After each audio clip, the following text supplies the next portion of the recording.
je vais vous répondre en vous faisant le diagnostic d'aujourd'hui de l'AMIBA. Ensuite, je vais vous dire quel est le problème. Sur les 3 derniers mois, la grande MIBA, qui produisait à l'époque du PAD Moukamba 1 million de carats par mois, la MIBA n'en a produit aujourd'hui que 22 000 en 3 mois. Ce qui est insignificatif et décevant. C'est médiocre. Ça fait 5 mois, au moment où je vous parle, que le ministère des Finances n'a plus versé le $1 million que nous versions. Ah, c'est la faute à Famba. Non, monsieur, écoutez d'abord le diagnostic. Oui, allez-y. Ça fait 5 mois que le ministère des Finances n'a plus versé le $1 million qu'à notre époque nous versions à l'AMIBA pour soulager au moins la souffrance des travailleurs et permettre à la direction générale de s'occuper de l'exploitation. Le problème de l'AMIBA aujourd'hui, c'est la politisation de sa relance. Nous avons tout dit, nous avons tout montré, nous avons tout fait. Qui nomme? Celui qui nomme, c'est le chef de l'État.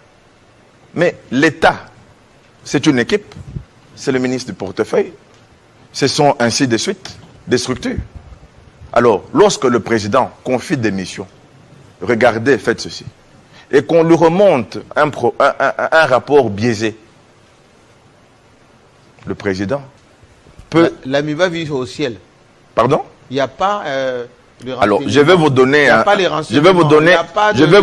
un exemple. Pour l'AMIBA, il ne faut pas qu'il y ait des renseignements. C'est des choses. Oui. Au moment où je vous parle, le chef de l'État a été en Bujumaï. Il a promis, il a réalisé. La population lui a même posé des questions. Monsieur Kassamba. Oui, allez-y. Il a promis, il a réalisé, il a débloqué 50 millions qui sont mobilisés. Bon, au jour d'aujourd'hui, permettez-moi un peu la tautologie, au lieu de prendre 50 millions, donner aux organes statutaires de l'AMIBA. Puisque le chef de l'État a quand même nommé un DG qui a la responsabilité de gérer au quotidien l'AMIBA et de la relancer. C'est quand même le travail d'un DG. L'AMIBA a un conseil d'administration. Avec un PCA. Avec un PCA. Qui ne s'entend pas avec les DG. Des choses comme ça. Mais par la faute de qui? Dieu seul sait. Qui nomme? Alors, celui qui a nommé a mis l'argent à la disposition de l'AMIBA. Mais qu'est-ce que nous constatons, M. Kassamba? On a créé une commission ou une équipe interministérielle. Finance et portefeuille. Ça s'appelle UGP. Même s'il y a un caractère légal, puisque c'est créé par arrêté ministériel, mais cette structure UGP est incompatible au fonctionnement des organes statutaires de l'AMIBA. C'est comme si on prenait l'argent de l'AMIBA, au lieu de donner à l'AMIBA, qui a des experts, qui a son organigramme, son programme validé pour travailler, on crée encore une commission à côté, qu'on appelle une commission gardienne de... On l'a, c'est qui? Le ministère du portefeuille et des finances. Qui dépend de quel gouvernement? Mais M. Kassamba, quel est votre objectif? Laissez-moi poser un problème. Donc, aujourd'hui, je peux comprendre la bonne intention. Mais pour faciliter la relance de l'AMIBA, il faut arrêter de politiser cette relance. Si le chef de l'État a fait le choix de mettre des gens à l'AMIBA, qu'on laisse ces gens-là travailler. S'ils échouent, on va les enlever. S'ils réussissent, on va compléter l'équipe ou on va les féliciter pour des performances. Mais on ne peut pas à la fois nommer des gens à l'AMIBA et saboter les DG que le président a nommés. Donc moi, je suis un légaliste. Dieu seul sait combien je peux me donner moi-même pour relancer l'AMIBA. Mais je respecte les choix du chef de l'État, puisque lui, il a la vision.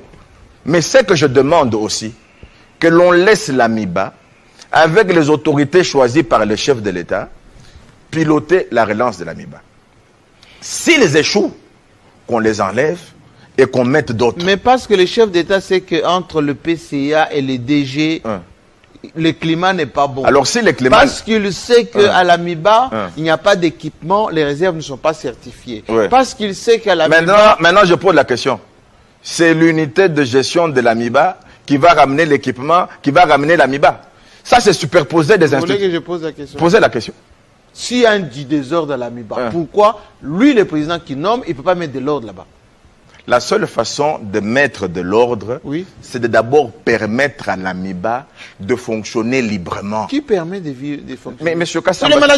Kassamba, c'est un problème important. Si vous voulez vous acharner sous le chef de l'État, je vous laisse votre responsabilité. Moi, ici, je défends l'AMIBA, puisque je suis légaliste, et je fais comprendre le problème dans le fond. Moi, je ne suis pas intéressé par le PCA et le DG. Moi, je défends l'AMIBA. Le chef de l'État a dit, mettons 50 millions à l'AMIBA, puisque un plan de 70 millions a été approuvé, ce qui n'a pas été sous Nicolas Kazadi. Sous Nicolas Kazadi, il n'y avait aucun plan approuvé de manière formelle, ce qui fait que le ministère des Finances ne pouvait pas éjecter de l'argent dans l'AMIBA. Aujourd'hui, que le chef de l'État a approuvé un plan de 70 millions, un plan d'urgence de 70 millions, auquel nous avons contribué avec nos idées, puisque nous avons été reçus par le ministre du portefeuille, on a approuvé ces plans-là. Quand l'argent sort, qu'on laisse les organes statutaires de l'AMIBA gérer de l'argent. Au lieu de se partager l'argent. Non. Il y a l'IGF, il y a la Banque centrale. Laissez, Monsieur Kassamba, regardez-moi. Alors, à partir du moment où on politise, où on fait de la complaisance et quelquefois de l'obstination déraisonnable par certains qui ne voient que l'AMIBA, qui ne veulent que l'AMIBA, on étouffe les organes statutaires de l'AMIBA qui ont la compétence de négocier et de relancer pour l'AMIBA. Moi, j'avais une ambition pour l'AMIBA, mais je suis venu ici, j'ai félicité M. Okoto, j'ai félicité M. Kabanda.